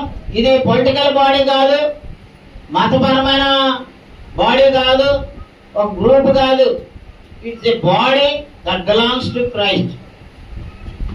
క్రీస్తుకి చెందినటువంటి, క్రీస్తు ఆస్తి భూమి మీద ఏది ఉందనుకున్నారు? బిల్డింగులు కాదండి, మనమే ఆయన ఆస్తి. క్రీస్తు ప్రభు సంఘమే ఆయన ఆస్తి. ఇప్పుడు మత్స్యాకుల వాళ్ళకి ఆర్సీఎం వాళ్ళకి బోళ్ళన్ని సంవత్సరాలు ఆస్తులు ఉన్నాయి, ఆ సేవంత్రి వాళ్ళకి ఆస్తులు ఉన్నాయి, హాస్పిటల్లో కాలేజీలు అయ్యి అవన్నీ క్రీస్తు కాదండి. సంఘం అంటే ఇది కూడా ఈ బిల్డింగ్ వల్ల క్రీస్తుది కాదు. క్రీస్తు బిల్డింగ్ ఏం చేసుకుంటాడని మనం we are the people bought by Christ blood. క్రీస్తు రక్తంతో కొనబడ్డ వారే ఆయన ఆస్తి భూమి మీద. భూమి మీద ఆయనకు ఆస్తి అంటే ఏది ఉందంటే ఆయన ఏమన్నాడు, ప్రభా నువ్వు ఎక్కడికి వస్తే అక్కడికి వస్తాను, నేను అక్కడ నీతో నేను ఉంటానంటే ఏమన్నాడు, నక్కలకు బొడియాలున్నా ఆకాశ పక్షులకు గుళ్ళు ఉన్నాయి కానీ నాకు తలవాల్చుకోవడానికి కూడా స్థలం లేదు. బట్ ఇప్పుడు ఆయనకున్న ఒకే ఒక స్థలం, ఒకే ఒక ఆస్తి ఆయన నమ్మిన పరిశుద్ధుల ఆయన మనం ఓన్లీ హిజ్ పొజిషన్, ఆయన యొక్క ఆస్తి అన్నమాట. తర్వాత పలసి 1:18 చూడండి, ఇక్కడ కూడా అదే చెప్తున్నాడు. క్రీస్తు సంఘమునకు శిరస్సు అని, శిరస్సు ఆధీనంలో శరీరం ఎలా నడుస్తుందో సంఘం కూడా క్రీస్తు యొక్క అధికారం క్రింద నడుచుకొనవలెను. అది ఏమా ఈ తలకాయ ఏం చెప్తే ఈ బాడీ అది చేస్తుంది, అవునా కాదా? చేస్తుందా లేదా? ఈ శిరస్సు చెప్పట్టే కదా. నేను పొద్దున్న లేగానే బ్రష్ తోమని ఎవరు చెప్తారు? ఈ తలకాయ చెప్పుద్ది. అలాగే క్రీస్తు బైబిల్ ద్వారా ఏం చెప్తే మనం అది చేయాలి.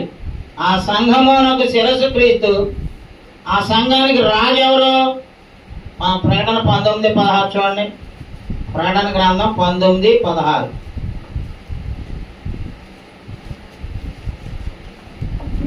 రాజులకు రాజును ప్రభువులకు అదిగోండి యేసు ప్రభు వారి గురించి ఏం చెప్తున్నాడు? రాజులకు రాజును ప్రభువులకు ప్రభువును అను నామము ఆయన వస్త్రం మీదను తొడ మీదను రాయబడి ఉన్నది అంటున్నాడు. కాబట్టి క్రీస్తు రాజ్యం మీద రాజు.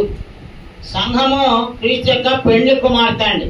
రోమా 7:4 చూడండి. 18వ పేజీ తిరగండి, పుస్తకాలు ఉన్న వాళ్ళు తిరగండి, చూడండి, ఫాలో అండి. ఏముంది అక్కడ? రోమా 7:4లో క్రీస్తు పెండ్లి కుమారుడు, సంఘమేమో ఆయన యొక్క పెండ్లి కుమార్తె. సంఘము అనేటువంటి శరీరం మీద క్రీస్తు శిరస్సు అన్నాడు. అలాగే సంఘం క్రీస్తు యొక్క భార్య అన్నమాట. ఎఫెసీ 5:23 చదవండి. క్రీస్తుకి సంఘం లోబడాలి, భర్తకి భార్య లోబడాలి అని చెప్పి మనం చెప్తా ఉంటాం కదా. బైబిల్ చెప్తుందండి. క్రీస్తు సంఘమునకు శిరస్సై ఉన్న లాగున పురుషుడు భార్యకు శిరస్సై ఉన్నాడు. క్రీస్తే శరీరముకు రక్షకుడై ఉన్నాడు. సంఘము క్రీస్తునకు లోబడినట్టుగా భార్యలు కూడా ప్రతి విషయంలోనూ తమ పురుషులకు లోబడవలెను. అది సంఘం ఎవరికి లోబడాలండి?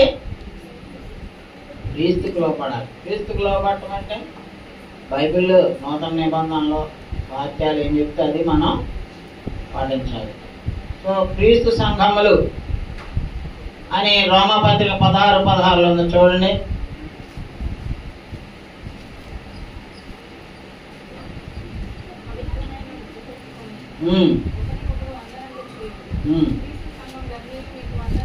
క్రీస్తు సంఘాలే ఉన్నాయండి. అవి వందనాలు చెప్తున్నాయని రాస్తున్నారు పౌలు గారు. అపోస్తలులు ఎంతమంది ఎన్ని చోట్లకి వెళ్ళి వాక్యం చెప్పినా ఆ సువార్త నమ్మి బాప్తిసం పొందిన వాళ్ళందరినీ ఏమని పిలుస్తున్నారండి? అయ్యా క్రీస్తు సంఘములు. ఒకసారి మైక్ లో చదవండి మీరు. పవిత్రమైన ముద్దు పెట్టుకొని ఒకరికొకడు వందనములు చేయుడి. క్రీస్తు సంఘములన్నీ మీకు వందనములు చెబుతున్నవి. అది ఏ సంఘాలండి ఆ రోజులో ఉన్నాయి? ఇప్పుడున్న ఈ పిచ్చి పేరుతో ఉన్న సంస్థలో సంఘాలు లేవండి. ఇవన్నీ వ్యక్తిగత స్వార్థం కోసం, మనిషి యొక్క అవసరం కోసం, మన యొక్క అవసరాలను వాళ్ళు ఆసరాగా చేసుకొని స్వార్థంతో స్థాపించుకున్న సంఘాలే. కానీ ఈ మతశాఖలన్నీ బైబిల్లో ఉన్న మాత్రం అపోస్తలులు మొదటి శతాబ్దంలో ఉన్నటువంటి సంఘాలు క్రీస్తు సంఘాలే. ఇంకే పేర్లు అక్కడ లేవు.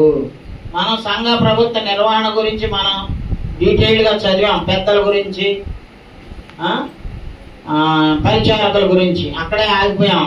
దీని చట్టం ఏంటి? మన క్రీస్తు సంఘం పాటించాల్సిన చట్టం ఏంటి అయ్యా?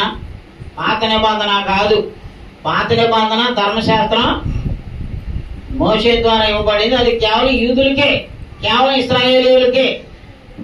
ఎఫెసీ 2:25 చూడండి. ఎఫెసీ 2:25.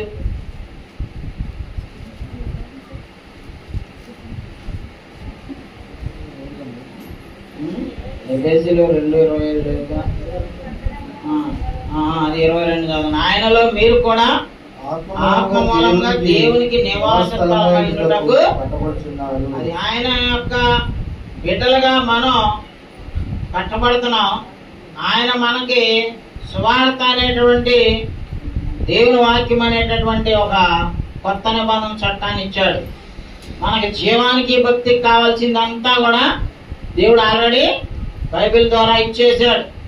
2 తిమోతి 3:16 ఉంది, దైవజనుడు సన్నద్ధుడై ప్రతి సత్కార్యమునకు పూర్ణంగా సిద్ధపడి ఉండి దైవావేశము వలన కలిగిన ప్రతి లేఖనము ఉపదేశించుటకును, ఖండించుటకును, తప్పుదిద్దుటకును, నీతి యందు శిక్ష చేయుటకును ప్రయోజనకరమై ఉన్నది అని చెప్తున్నాడండి. కాబట్టి మనకి ఈ బైబిల్లో ఉన్న కొత్త నిబంధనలు ఉన్నాయే మనం పాటించాలి.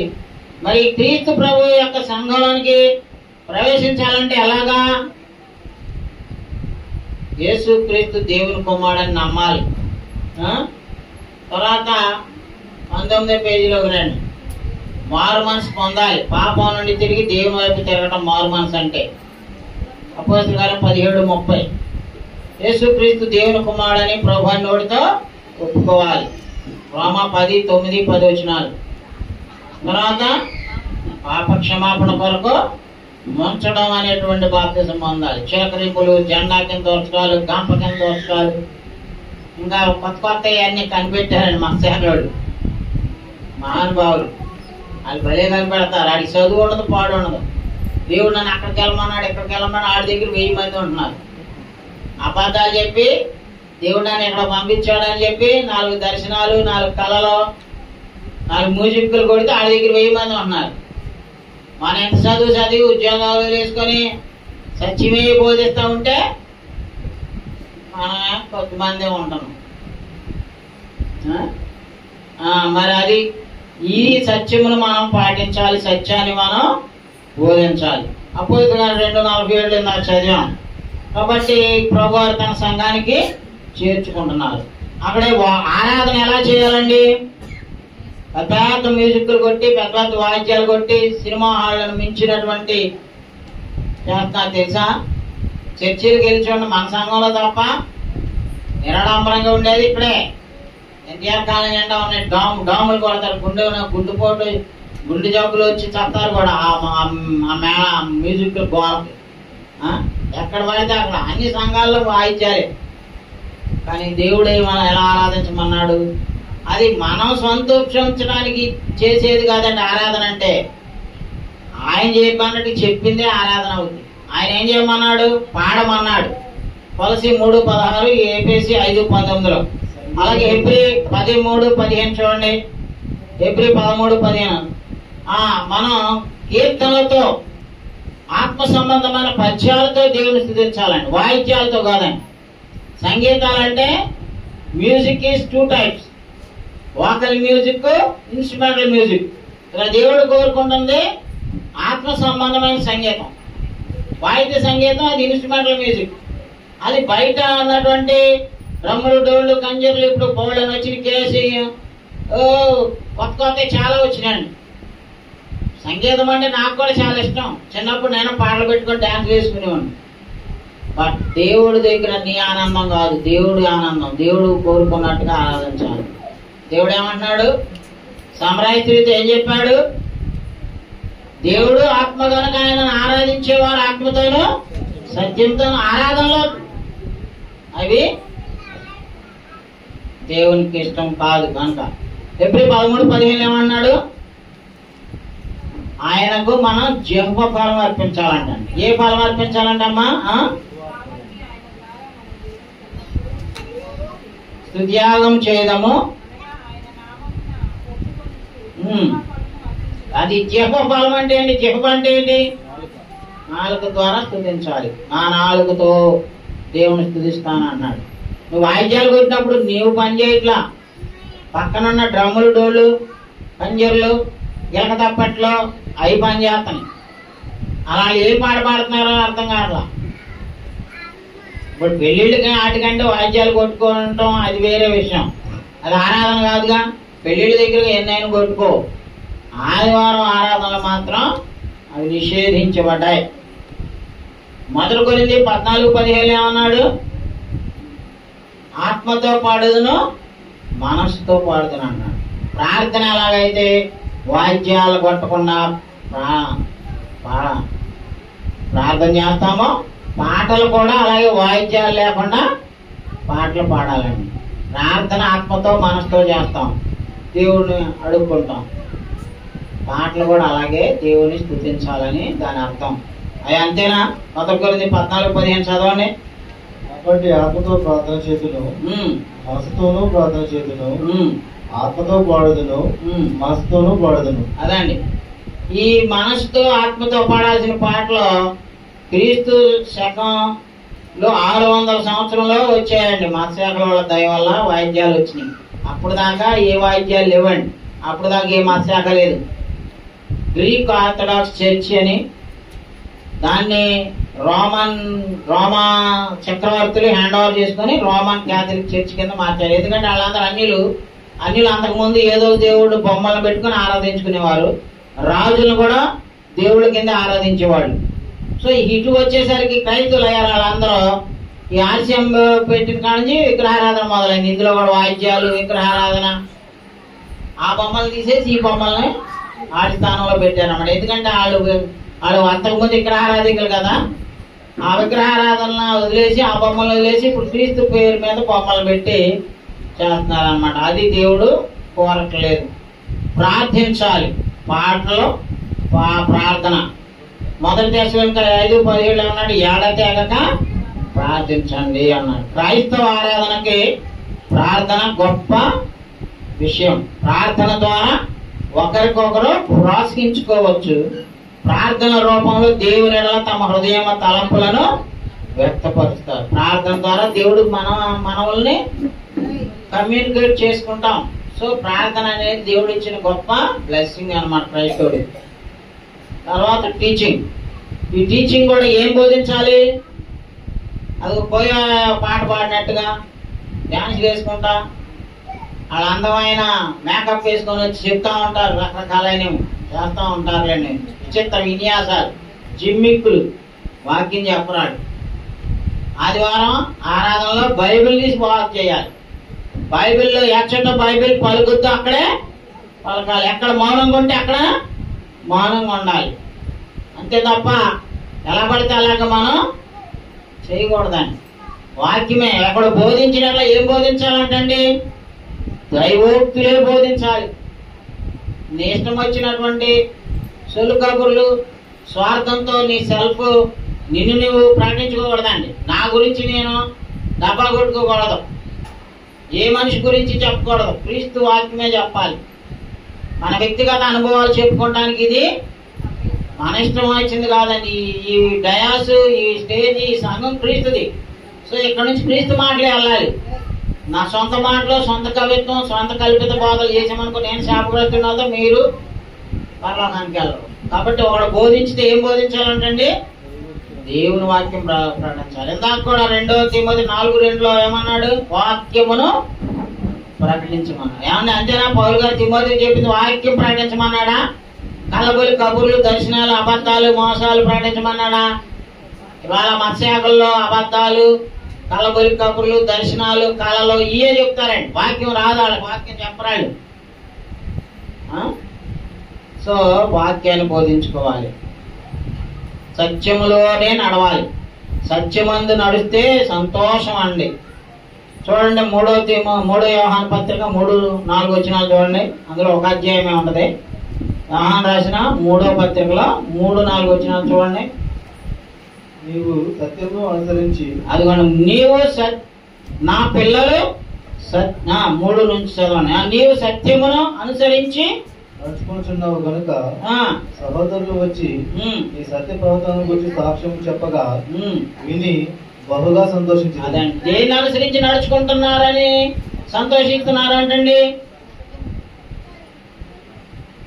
ఏమో పిల్లలు స్కూల్కి పంపిస్తావు, ఆడు 0 మార్కులు తెచ్చుకున్నాడు అనుకో, తల్లిదండ్రులు సంతోషిస్తారా? మా జాషువా 0 మార్కులు తీసుకొని వచ్చేవాడు ఏంటి యూకేజీలో, సద్దియలో ప్రోగ్రెస్ రిపోర్ట్ తీసుకొని వస్తే ఒకసారి 0లే, ఒక్కసారి స్టూల్ పగిలిపోయింది కొట్టేసరికి. ఇక ఆ దెబ్బతో మా వాడికి దెయ్యం వదిలింది. అప్పటి నుంచి మార్కులు తెచ్చుకున్నాడు. 10th క్లాస్కి వచ్చేసరికి మ్యాథ్స్ లో 100 తెచ్చుకున్నాడు. ఏ జాతికైనా దెబ్బే గురి అంటండి, పెద్దయ్య గారు చెప్తుంటారు.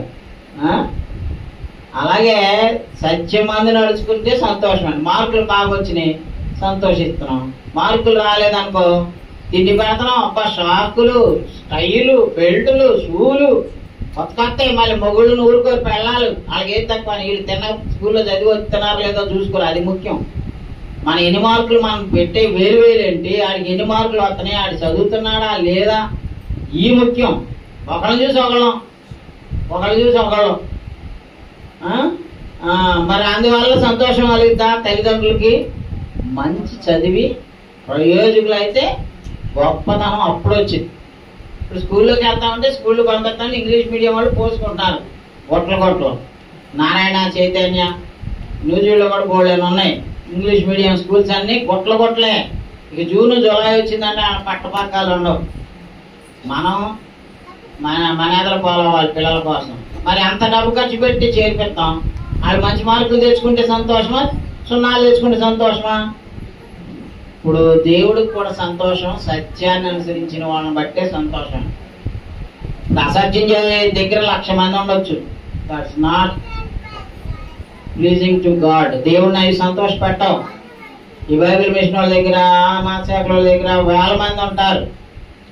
స్వస్థత శాలల దగ్గర, కొబ్బరి నూనెలు అమ్ముకున్న వాళ్ళ దగ్గర కూడా గుట్ల హౌస్ ఫుల్. అక్కడ మనకెక్కడ కుర్చీలు ఖాళీ, అక్కడ ఉంటారు. కానీ ఇక్కడే వాళ్ళ ఆటలు సాగుతాయి. సత్యం దగ్గర దేవుడు రేపు తూకం వేస్తాడు. తూకంలో ఏమైపోతాం, తేలిపోతాం. సో జాగ్రత్తగా మనం ఆరాధన చేయాలి. సో దేవుని సత్యమంగా 4 వచ్చిన అన్నాడు, నా పిల్లలు సత్యం అనుసరించి నడుచుకుంటున్నారని వినుట కంటే నాకు ఎక్కువైన సంతోషం లేదు. ఇకంతే మీరందరూ కూడా నేను డాబాలు కట్టాలని, స్లాబులు వేయాలని నేను ఇప్పుడు ప్రార్థన చేయట్లేదండి. మీ అందరూ ప్రజాద్వారం ఇలాగ క్రమశిక్షణగా ఉండి దేవుడిని ఆరాధించుకుంటే చాలండి. నాకేం వద్దు. నేను మిమ్మల్ని కోరేది అది ఒకటే, చక్కగా వాక్యం విన్నారు. ఇవాళ విన్నట్టుగా అందరూ శ్రద్ధగానండి. ఒక వారం ఏదో మురిపిస్తారు, వచ్చే వారం నుంచి మళ్ళీ మామూలే. కుక్కతోగా కూరకు కూడా తీసుకెళ్లి కట్లు కట్టించిన కట్లు కర్రలు దిగగానే ఏమవుతుందండి, పొలాలు దిగగానే అంటది. ఇంతే. మన వ్యవహారం కాదు, ప్రజాధారం. మీరు అందరూ ఇలాగ ఉండండి. తర్వాత ఆరాధన ఇంకోటి ఏంటంటే ప్రభురాత్రి భోజనం. అది మనం ప్రజాధారం తీసుకునేది. కానుకలు ఇచ్చేది కూడా 5వ క్రమం. 1 కొరింథీ 16:2 ప్రజాధారం ప్రతి ఒక్కరు ఇవ్వాలి. మోషే ధర్మశాస్త్రంలోగా ధర్మశాస్త్రం భాగం కాదు, 10వ భాగం అంటే ఎక్కువ ఇవ్వాలి. ఆ 10వ భాగం ఇచ్చేవాడే లేవు. వాళ్ళ 10వ భాగం అనేది పెట్టక ముందు కూడా అబ్రహాము అన్నిట్లో 10వ వంతు ఇచ్చాడా లేదండి. అబ్రహాం కొడుకులు కూడా ఇస్సాకు, యాకోబు వాళ్ళు కూడా 10వ వంతు ఇచ్చారు. దాన్నే ఇశ్రాయేలుకి ఖచ్చితంగా ఇవ్వాలని ఆజ్ఞగా మార్చాడు. కొత్త నిబంధనకు వచ్చేసరికి ఇంత పర్సెంటేజ్ లిమిట్ పెట్టలేదు. మొదటి శతాబ్ద సంఘాలు ఏం చేసేయండి, తమ చరస్థిరాస్తులు కూడా అమ్మేసి దేవుని సేవకి ఇచ్చేసారు. అపోస్తుల పాదాల దగ్గర పెట్టారు. సో పాత నిబంధన ఏమో 10%, కొత్త నిబంధనలో అన్లిమిటెడ్. ఎంతైనా 10% కంటే మించి ఇవ్వాలని. దానికంటే తక్కువ ఇచ్చినవాడు క్రైస్తవుడు కాదు. పరలోకానికి పిసినారులు కూడా వెళ్ళరండి. ధనాపేక్ష పరులు. నువ్వు ధనాన్ని ప్రేమిస్తున్నావు కాబట్టి దేవునికి ఇవ్వడానికి చేయరా. అట్లా నువ్వు దేవుని ప్రేమించావనుకో దేవునికి 10వ భాగం కంటే ఎక్కువ ఇస్తావు. సో నువ్వు దేవుని మీద లేదు కాబట్టి నువ్వు తక్కువ ఇస్తున్నావు. సో దాన్ని కూడా మీలో చాలా మంది సరి చేసుకోవాలండి. ఎవడో ఒకళ్ళిద్దరు కనపడతారు తప్ప ధారాళంగా ఇచ్చేవాళ్ళు, పిసినారితనం లేకుండా ధారాళంగా ఇచ్చేవాళ్ళు చాలా తక్కువ ఉన్నారు. అందులో కూడా క్రమం లేదు మనకి. దేవుడికి ఇచ్చేది కూడా క్రమంగా ఎడబడితే అట్ట ఇచ్చేది కూడా తప్పే. అందుకే చెప్తున్నాడండి. మా 2 కొరింథీ 9:7 ఏమన్నాడండి? చదవండి, అదొకటే ముగించుకుందాం. ఇక ఈ క్రమాలు తప్ప బైబిల్లో ఉన్న వాటిని తప్ప కొత్తగా ఎవడైనా ఏదైనా అనుసరించి కలిపినా తీసేసినా వాళ్ళు శాపగ్రస్తులు అని గుర్తుపెట్టుకోండి. మనం శాపగ్రస్తులు అయ్యి ఆరాధన చేయకూడదు. దేవుడు దీవించి ఆరాధన చేసుకుందాం, దేవుణ్ణి మయంపరుచుకుందాం, దేవుడు మనల్ని ఆశీర్వదిస్తాడు. చదవండి, మన 2 కొరింథీ 9:7. కొంచెముగా విత్తువాడు కొంచెముగా పంట కోయను, సమృద్ధిగా విత్తువాడు సమృద్ధిగా పంట కోయను, సమృద్ధిగా విత్తువాడు సమృద్ధిగా పంట కోయను అని ఈ విషయమై చెప్పవచ్చును. సనుగు కొనకయు బలవంతముగా కాకయు, సనుగు కొనకయు బలవంతముగా కాకయు ప్రతివాడు తన హృదయంలో నిశ్చయించుకున్న ప్రకారము ప్రకారము ఇవ్వవలెను. దేవుడు ఉత్సాహముగా ఇచ్చేవాడిని ప్రేమించును. దేవుడు ఎవరిని ప్రేమిస్తాడండి? విస్తారంతో ఇవ్వాల్సినంతకంటే తక్కువ ఇచ్చిన వాడిని దేవుడు ప్రేమించడాన్ని. మీరు అది ఇది అని దేవుడి ముందు ఎంత పచారీ లిస్టు జాబితా పెట్టినా ఎవడో దేవుడు కోరుకున్నట్లుగా మీరు ఇస్తే దేవుడు మీకు ఇస్తాడు. దేవుడు ఎవరిని ప్రేమిస్తాడంటమ్మా? ఉత్సాహంగా ఇచ్చే వాళ్ళని ప్రేమిస్తాడు. గాడ్ లవ్స్ ఏ చీర్ఫుల్ గివర్. అది ఇది సత్యమైనటువంటి ఇది. దీన్ని లోనికి ఏది కలపకూడదు, ఏది తీసివేయకూడదు. ఇందులో ఇంకా వచనాలు ఇచ్చాను. 2 యోహాను 9, ప్రకటన 22:18-19 ఇంటికి వెళ్ళా చదువుకోండి. ఇక మనం ఈ బైబిల్కి కొత్త నిబంధనకి ఏది కలపకూడదు, ఏది తీసివేయకూడదు. ముగింపు ఏంటంటే యథార్థంగా బైబిల్ చదివే ఎవరైనా క్రీస్తు సంఘం మత శాఖ కాదు అని అర్థం చేసుకోగలడు. అది ఇవాళ ఈ రకాలన్నీ విన్నారు. ఇప్పుడు చెప్పండి, క్రీస్తు సంఘం ఇతర మత శాఖ లాంటిదా? ఇది ప్రత్యేకమైనదా? It genuinely belongs to Christ. It's unique in nature, in administration, and its government, its law, its worship. మనం క్రీస్తు సంఘంలో జరుగుతున్నట్టుగా మిగతా మత శాఖల్లో ఇప్పుడు జరుగుతాయి. ఇది ఒక క్రమమైనటువంటిది, నిరాడంబరమైనటువంటిది, ప్రణాళికాబద్ధంగా దేవుని వాక్యానుసారంగా ఏర్పాటు చేయబడింది. మత శాఖలు క్రొత్త నిబంధన క్రైస్తవ్యాన్ని అనుసరించట్లేదు. మత శాఖలు ఇప్పుడు వీళ్ళు చేసే జిమ్మిక్కులు, వాళ్ళు చేపించేటటువంటి పనులు, వాళ్ళు చేసే విధానం అంతా కూడా బైబిల్లో లేదు. కొత్త కొత్త కనిపెట్టి చేపిస్తున్నారు. సో ప్రపంచమంతటా ఉన్న క్రీస్తు సంఘములు క్రైస్తవుల ఐక్యతను బోధిస్తున్నది కేవలం దేవుని వాక్యమును ఆధారంగా చేసుకొని మాత్రమే. సో ఓన్లీ మన మత్స్యాలతో కలం, ఎందుకంటే వాళ్ళు దేవుని వాక్యాన్ని మించి చేపిస్తూ ఉంటారు. సో మనం క్రీస్తు సంఘం దేవుని వాక్యాన్ని మాత్రమే, it is only our standard. మన స్టాండర్డ్ ఏంటండి? మన ప్రామాణికం ఏంటి? దేవుని యొక్క బైబిలే, కొత్త నిబంధన, అపోస్తుల బాధే. దీనిలో ఉందేని చేద్దాం, లేదే చెయ్యం. థ్యాంక్ యూ, వందనాలు.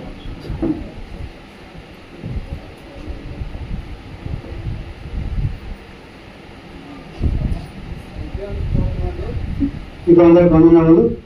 ఇంతవరకు వాక్యం చదివిన వాక్యాన్ని చెప్పిన సహోదరుల గారికి ఒడ్డుపరి వందనాలు. ఇప్పుడు మా మధ్యలో శ్యామ్ గారు ఉన్నారు. వారు వచ్చి ప్రభాత భోజనాన్ని గురించి చెప్తారు. నేను ఒక వాక్యం చదివి వారికి సమానం వస్తాను. ఎపిఎస్సి పత్రిక చూడండి. ఎపిఎస్సి 4వ అధ్యాయం 1వ వచనం.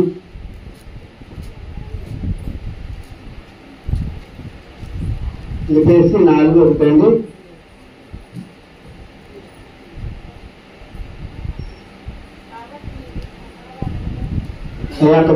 మైండ్ లో చదవండి, అందరూ వినపడుతుంది.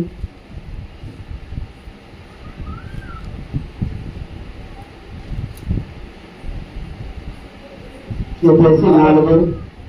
మీరు సమాధానమును బంధము చేత ప్రయత్నించండి.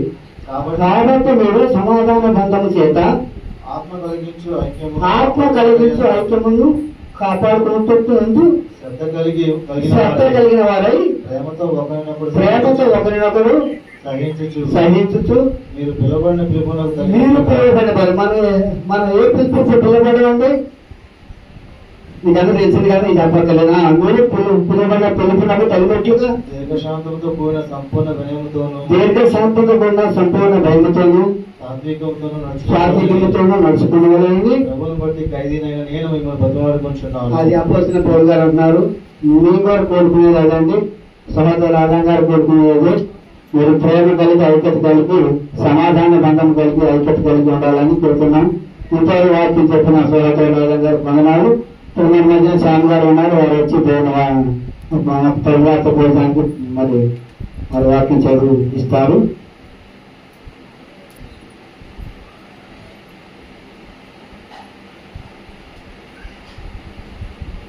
కూడి వచ్చిన పరిస్థితులందరికీ కూడా తరుణ వేసుకున్న అందరికీ వందనాలండి. అందరికీ వందనాలు. ఇదివరకు మా సహోదరులు పురుషోత్త లేఖనాల్లో వచ్చి మరి సంఘం గురించినటువంటి గొప్ప ప్రాముఖ్యతను, గొప్ప అంశాన్ని మన సంఘానికి బోధించేందుకు మరి సంఘం తరఫున సహోదరులకు వందనాలు తెలియజేస్తున్నాను. మరి ఆరాధనలో ప్రాముఖ్యమైన ఘట్టం మనమందరం కూడా ప్రభావంలో పాల్గొనడం, దీన్ని మర్యాదగాను క్రమంగాను ఆచరించవలసిందిగా కోరుతున్నాను.